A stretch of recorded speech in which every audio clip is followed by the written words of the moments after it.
సిద్ధం సమ్మెకు సిద్ధం సిద్ధం సిద్ధం సమ్మెకు సిద్ధం సిద్ధం సిద్ధం సమ్మెకు సిద్ధం సిద్ధం సిద్ధం సమ్మెకు సిద్ధం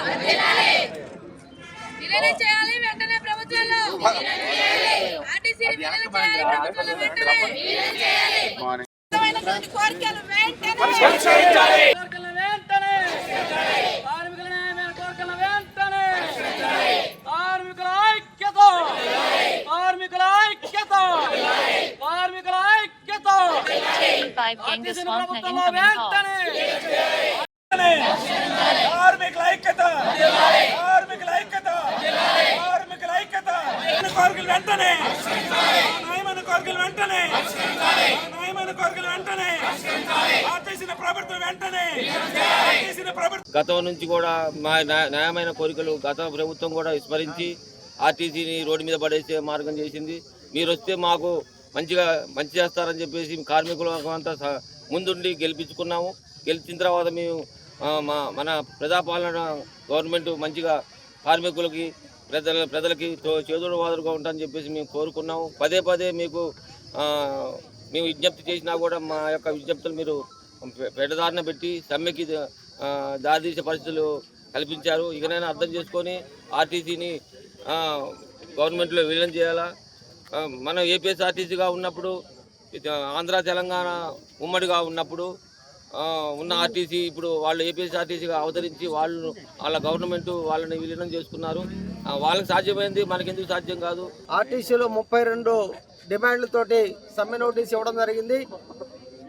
గత నెల 13వ తారీఖున సమ్మె నోటీసు ఇవ్వడం జరిగింది.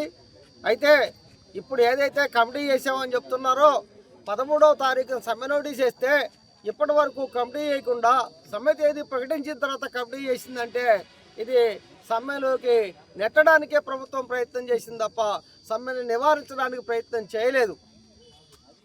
మాకు 2021 పే స్కేల్ కావాలి, 2025 పే స్కేల్ కావాలి. ఈ పే స్కేల్ని అమలు చేస్తారని నేను రాగానే అమలు చేస్తారని 23లో ఎలక్షన్లో హామీలు ఇచ్చింది ఈ ప్రభుత్వమే. ఈ రోజు మేము సమ్మె చేపట్టడానికి గల కారణం ఏంటంటే మా న్యాయమైన డిమాండ్లు అవి ప్రధానంగా 32 ఉన్నప్పటికీ ప్రధానంగా 4 డిమాండ్లు.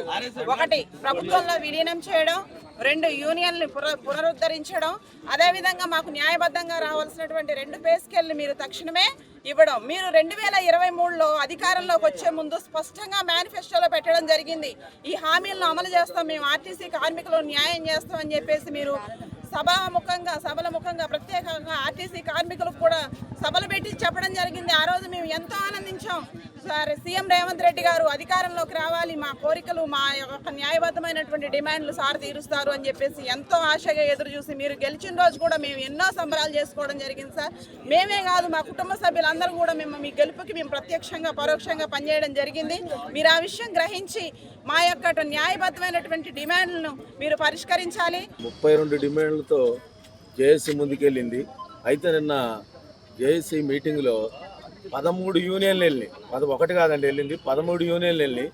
13 యూనియన్లు వెళ్తే కనీసం ఒక ప్రభుత్వ అధికారి కానీ రాష్ట్ర ప్రభుత్వం తరపు నుంచి ఒక మంత్రి కానీ మంత్రి స్థాయిలో ఉన్న వాళ్ళ కిందోళ్ళు కానీ ఎవ్వరూ కనీసం మేము మా 13 మంది జేఏసీ నాయకులు వెళ్తే ఒక్కళ్ళు కూడా హాజరు కాలేదు.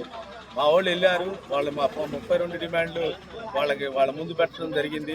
అయితే గత పాలకులు కేసీఆర్ గారన్నా మమ్మల్ని పిలిచి కొంత మాట్లాడటం జరిగిందే కానీ ఈ ప్రభుత్వంలో కనీసం పిలిచి మమ్మల్ని 40 రోజులైంది డిమాండ్ నోటీస్ ఇచ్చి కనీసం ఇంతమటికి పిలవటం కానీ చర్చలకు ఆహ్వానించడం కానీ జరగలేదు. నిన్నేదో ఆశపడ్డాం చర్చలకు పిలుస్తున్నారని, కానీ పిలవకుండా మమ్మల్ని మభ్యపెట్టి ఏదో కమిటీ చేసాం, ఆ కమిటీ చేసాం, ఈ కమిటీ చేసాం, దానికి 4 వారాలు గడువు ఇవ్వమని చెప్పడం జరిగింది. ఆ గడువుకి మా జేఏసీ నాయకులు ఆ గడువుకి ఒప్పుకోవడం కుదరలేదు.